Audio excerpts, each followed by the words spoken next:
Good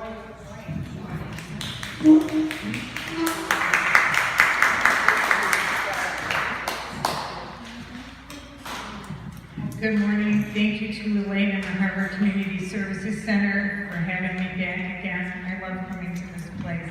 I really thought I was supposed to learn how to exercise here, but I haven't done it yet. And thank you to the Black Women's PAC this morning for having me. We have a lot of problems in District 11, and I'm running for Congress to directly address the poverty problems in our district. We have 32 cities, townships, and villages in our district. 8 of the communities are extremely wealthy, and many are poor. East Cleveland is the poorest city in the entire state of Ohio out of 247 cities. Cleveland is the 4th poorest city in the state of Ohio and the 4th poorest city in the United States of America, based on statistics that I'm collecting. I think the person who goes to Congress to represent you needs to address these poverty issues head-on very quickly, because as an example, Akron, the district goes from Euclid all the way to South Akron. I read yesterday on a feed from one of the alerts that comes to my phone that although 201,000 jobs were created in the country in August, Akron's poverty level increased 3.2% this year over last year. So the country's going in a better direction, but District 11 is not, and we need to begin to do that. We have hunger, child hunger, home foreclosures, opiate drug problems, former felons unable to locate work, absence of fathers in the home. I've actually gone around and made the statement that all the statistics that really suck in poverty, we're number 1, 2, or 3 in the state or the country. And we have a lot of work to do here, and I am prepared to go to Washington, D.C. and begin to do that.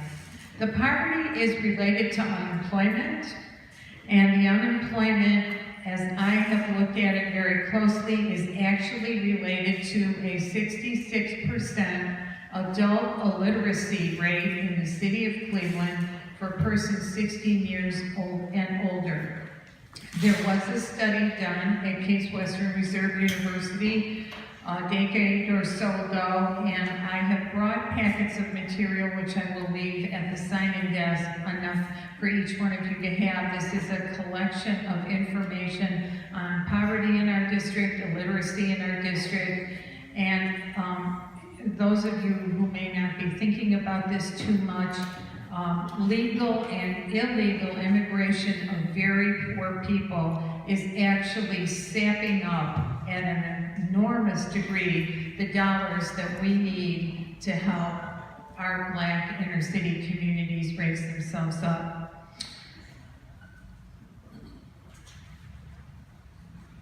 We have a lot of job training in our community. But if you cannot read, you cannot go to job training. And if you cannot go to job training, you're going to live on that government check for the rest of your life, and possibly so will your children and their children. Literacy is literally the key to the solution of poverty in our community. My goal is to bring HUD money back, create clinics, literacy clinics in the affected neighborhoods, and turn those clinics into stepping stones into the county and state job training programs. I've come here to ask for your endorsement to my election for Congress. I realize every time I come here and ask for that, it's a big ask in this room, considering the circumstances. I am the woman who really wants to start fixing the problems in District 11. Marcia Fudge, our current representative, has not addressed any of these problems that I have brought to your attention today in the 10 years of her service. Again, I'm Beverly Goldstein, and I would welcome your vote